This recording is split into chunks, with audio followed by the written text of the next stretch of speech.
So we're in it. You see it. You see it. Welcome to my house. So yeah, this is the duplex. This is the duplex right over by my school. You guys have seen the outside of this one on previous videos before, and now we're on the B side. Okay. You guys know this is a hard time for landlords. This is a hard time for tenants. It's a hard time for everyone right now.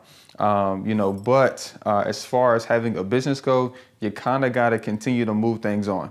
As a developer, as a real estate investor, you got to keep your properties up and you got to keep the community on the rise. Okay, that's really our standpoint as leaders. Okay, our job is to find properties in distress that we can add value to make the community better and to make better homes.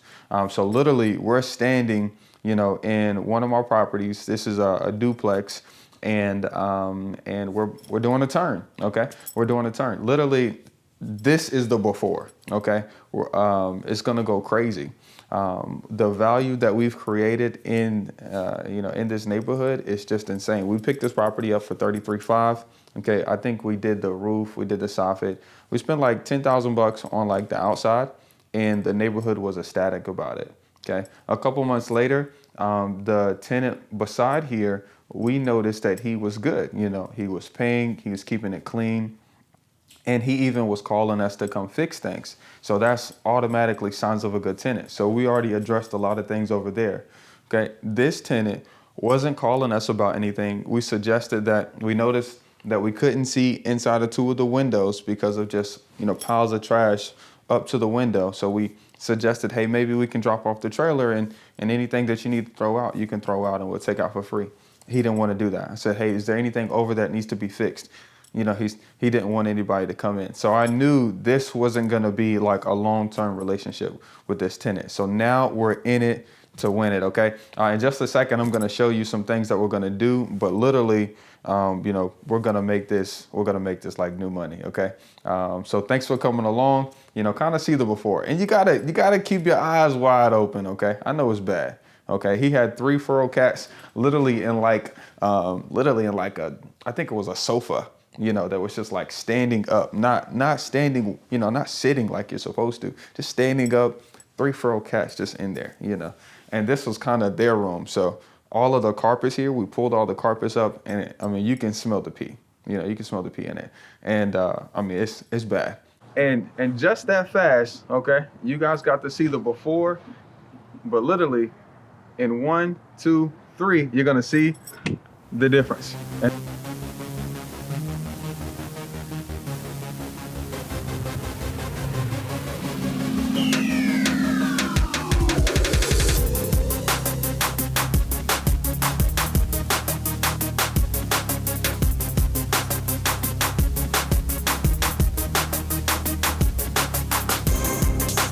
So what y'all think, right? You think we did a good job or not, right? In the comments below, tell me what you like about the property. Tell me what you don't like, okay? In this one, my sister ended up being our tenant. She's like right across the street over at A&T, Aggie Pride, so we ended up, making it just for her. And a lot of things we did was so, it could kind of survive the college environment, right? The waterproof LVP, right? Luxury vinyl plank. We put that in just because it's super durable. It should definitely last us about 8 years. And then we kind of made it, we did everything, okay? We did everything. We made it so it could last, so when she leaves or if she decided to leave, then we can make it into an Airbnb. So just to recap, we bought it last year, okay? For like $33,500. We put like 10 grand on the exterior. There was 2 people here already. And this guy on this side had been here for 10 years. And it turns out it was just nasty. It was worse than I thought. Our original budget was like $7,000, and we ended up spending about 15 on this side. But I think we're still at a spot where it's still a good deal. Okay. So we opened up the ceilings, right? We opened up the ceilings because there was mold, right? We ended up treating the mold, putting new insulation up, putting new drywall up. We got back there to the cabinets. I was going to keep the original cabinets, but they were slanted, and they were slanted because there was water leaks for so long that it had, disrupted some of the joists. We put new joists in, we put new subfloor in. We had to jack up the center of the house. It rained really hard for like 4 days. So next thing you know, there was 3 feet of water in the crawl space. So we had to put a sump pump in and then run a pipe all the way down to the street. I mean, everything on this house happened, you know what I mean? And even down to the insulation, because it's a duplex. So we opened up this wall, put some insulation in there to help with the sound barrier. And but it turned out great. Even did the front window that makes it super nice.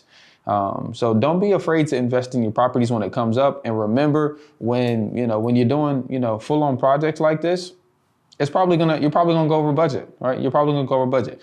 So that's why it's important to put assignments into your business, so that way you can continuously doing these quick flips, these 14-day flips, so you can have that cash flow, to bring in. But check out the video again, so you can see what kind of stuff we did in here. Maybe you can use some stuff that we did in this house, for what you like. Because I will tell you, the Bluetooth fans in the bathroom, killer. We've been doing that in every bathroom. The tile backsplash, I'm putting that at least in 15 of our houses this year. So, take some notes. Tell me what you do like that we did, what you think we could have done better in the comments below. And remember, this is you taking action.